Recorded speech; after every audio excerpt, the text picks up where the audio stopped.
School teachers in Western Kenya have noticed a change among their students. Discipline problems are down, cases of AIDS are decreasing.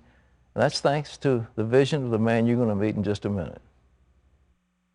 5 years ago, Bob Boyd and his ministry team started a School of Discipleship program in Western Kenya's secular schools. Today, the program has grown from 200 students to 23,065 schools. In this country where 1 of every 7 adults dies of AIDS, these students are learning about sexual purity. Among these children, HIV is on the decline, and they're also learning about God's plans for their lives. It's kind of exciting, isn't it? When you begin to change a culture, then you're doing something significant. Would you welcome back to the 700 Club, Bob Boyd. Bob, good to have you with us. It's great to be here, Pat. All right, Kenya, what have you got going in Kenya with your evangelistic association? Well, you know, Pat, God is doing great things in Africa.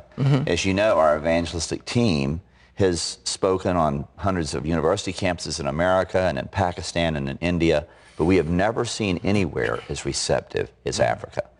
It's Christianity Today recently said that Christianity is growing the fastest in Africa of anywhere in the world. No question. Okay, how come Kenya? Well, we first went to Tanzania and ministered to Muslims, and then we had an invitation to go to Kenya. And when we got there, we realized that here's a place where people are desperately hungry for God. We did a campaign, as we often do, very much like Dr. Billy Graham. We'll have a stadium full of tens of thousands of people. We instead have fields full of tens of thousands of people in a poor country. And we just are thrilled to see people come to Christ by the hundreds and thousands when we tell them how Christ loves them, died for their sins, and rose from the dead and can receive him. But that campaign, which we normally do, almost became the sideshow to what God was really doing. Because in the afternoon, while I was getting ready to preach, my wife Mallory and our sons Bobby, Benjamin, Billy, and Brian, and our team, including the Fishers and the Morgans and the rest of our team, they went out and gathered crowds of children, students together. They played games with them, they shared Christ with them, taught them how they could follow Christ. And they began to see a movement grow. You know, the guiding light of our ministry is the Great Commission.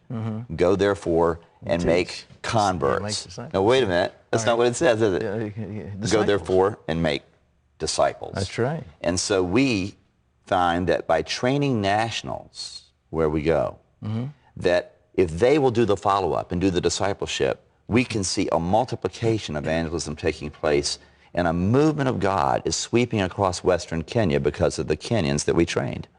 What do you teach them? First of all, we teach them, of course, that the greatest decision in life is to surrender their life to Jesus Christ. But then we teach them how they can follow him through daily time with the Lord, through reading the Bible, through sexual purity, and we believe that we have found a cure for AIDS. It is wonderful. You know, when we follow God's plans, we don't have to get AIDS. And our students in a part of the world where they used to say 1 in 7 and now 1 in 5 have AIDS.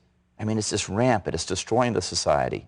And yet our students, the over 20,000 of them now, they are discovering that if they follow God's plan of sexual purity, and if they don't follow the circumcision rituals, which are part of their witchcraft, where they take a knife and use it on 10 or 20 people, boys and girls, and they spread AIDS like wildfire, but they're abandoning the circumcision rituals.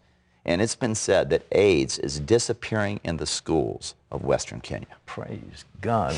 Can you point out specifics? I mean, some young man that, you know, his life was changed and now he's in God's service? Absolutely. Well, there are lots of young men, but a young woman comes to mind, Sophie, who was living a wild lifestyle, drugs, and, you know, being with all the guys and so forth. And the School of Discipleship came. Sophie heard about Christ and his love for her. She came to him. Her whole life has changed. She's like a light bulb that's been turned on. And she has joined our team of about 90 Africans who are our staff there. And she is, she's leading dozens, scores of other students to Christ now. And so she's just telling, you know, God has lit up my life. Well, it sounds like you're going to take the country the way you're going. Well, it's something only God could do. I recently took our son Billy to the University of Virginia, where he's starting his first year. And I said, Billy, you see this great campus, multi-billion-dollar campus and thousands of students? I said, Billy, you know our School of Discipleship, where the students meet after school hours in 65 schools to be discipled. Yeah. Our School of Discipleship is bigger than the University of Virginia. Oh, yeah. I mean, it's wonderful. And all in these 5 years, too. Well, and it just continues to explode spiritually. What else you got planned? Well, we're going back to Africa for a longer period of time to more thoroughly train our leaders and expand the ministry. They want to see it go to Sudan and Ethiopia and the other countries of Africa. And then we have invitations to go continue to conduct evangelistic campaigns in India and around the world. People can reach you, what, Bob Boyd, evangelist, what's your email address? It's bobboyd.org, and it's prayer warriors who have made this ministry possible. And so if people would to log on to bobboyd.org or through the CBN website to Bob Boyd, they can get tools to learn how to have effective prayer lives themselves and to be prayer warriors.